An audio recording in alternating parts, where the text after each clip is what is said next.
H.R.B. Collotzi began, I'll just say this, I began my writing career in 2010. I write mostly young adult fantasy. The Secret of Avanoa was my first published novel, with book 2, The Shadow of Avanoa, and book 3, The Heart of Avanoa, also available. So back at that table.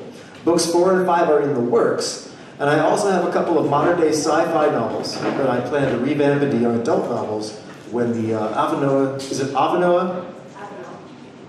Series is finished. Please put your hands together for H.R.B. Collotzi.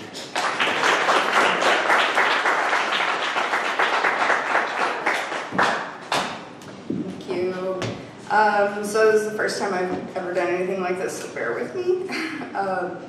So I'm going to read a section from the first book, The Secret of Avanoa. The main character is Dak. He is a black dragon. His best friend is Tog, who is a gray dragon. And Tog has been captured by humans in this section, so Dak is going to try and save him. Keep in mind that Dak is not supposed to be anywhere near Tog right at this moment. So, Dak slid through the trees as silent as the night. Even without his nose to the ground, he easily followed the human stench. He also caught the faint piney scent of a fairy. The scent was so subtle that it might have been an ancient trace, or the creature might recently have flown directly above him. Shadow covered him as he knew the humans, so he knew the humans wouldn't see him until it was too late for them. Memories of human encounters usually spread through the rather quickly, so Dak knew they had eyesight as bad as his own.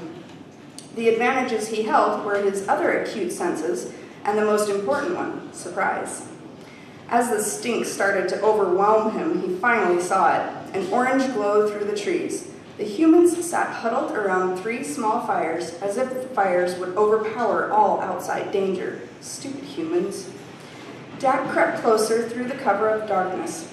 He could hear the humans talking, their hearts beating, their lungs breathing. He would soon stop the fracas. He watched the men from only 2 lengths away. Their weapons, ugly metal teeth attached to the tops of wooden poles, leaned against trees.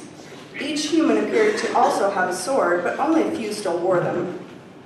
A pile of unstrung bows were tied together and laid next to a log. Many of the men wore remnants of the previous battle in burn marks or torn garments. 6 injured men lay on cloth mats next to the fires, but the other 21 sat around them, congratulating each other on their night's work. These men were begging to die. Occasionally, they would talk of having dragon for dinner, then glance over their shoulders. Once in a while, one would leave the circle and return a few minutes later. Dak tried to stare past the flames into the darkness where the men went, but his eyes couldn't focus beyond the light, so he decided to investigate with a hope.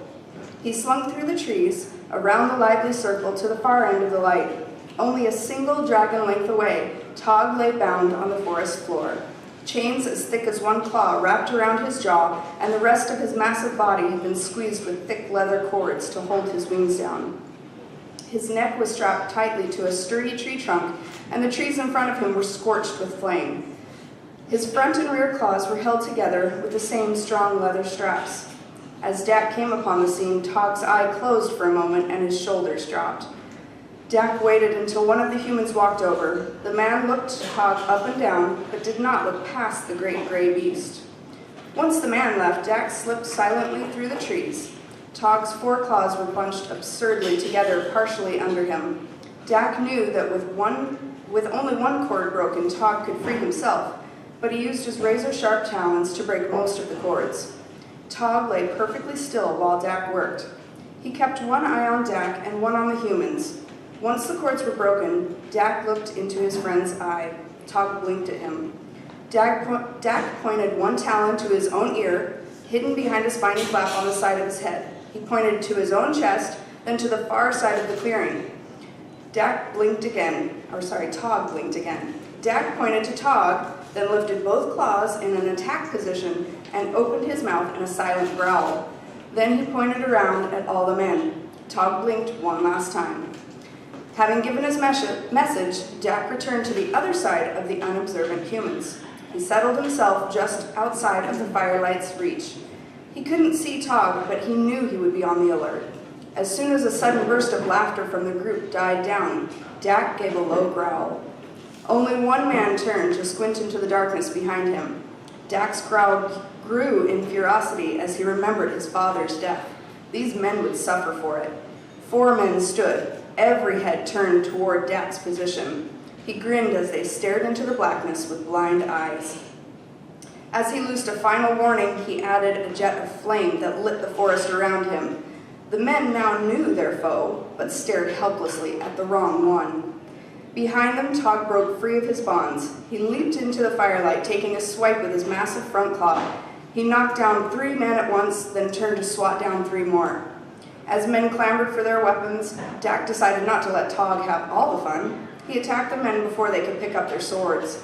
Even if, in their fumbling, they were lucky enough to grasp a weapon, its metal clattered uselessly against his rock-hard scales. With a single drag of his claw across their faces or chests, the men would collapse lifeless to the ground. Having caught the humans unaware, it was like sweeping pebbles from a path. Tog scratched down another handful of men. One that had been wearing his sword used it to hack into Tog's fragile wing membrane. He howled, but then finished off the man in front of him and turned to face his would-be assailant. Tog slowly advanced on the trembling human, who stood only as tall as the dragon's chest. He turned his head so one protruding eye could glare coldly at his previous jailer. The man backed away from the advancing dragon, perhaps deciding he should have run instead, but too late. The man backed away until he tripped over one of his dead comrades to land on his backside in the dirt. He continued his retreat until his back struck Dak's scaly front leg. As the man's face contorted in fear, he fumbled with his hand in a brown sack tied to his belt. When he pulled it out, he opened his fist to display a dozen or more large gold coins. These he offered to the black and gray dragons standing over him. Dak's and Tog's eyes met.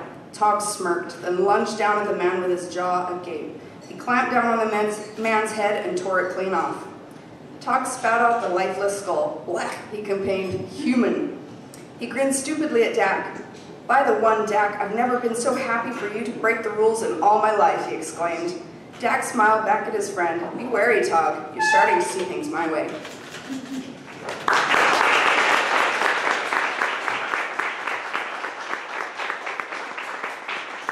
We've got 3 books in the eventually 5-book series available for sale back here. Heidi, a couple of questions. Are the dragons the main characters throughout the entire series? Yes. Yes.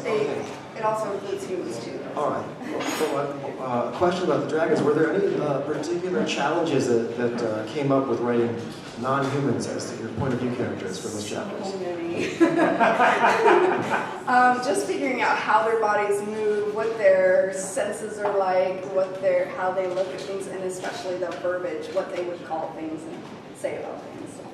All right. H.R.B. Collotzi, everyone.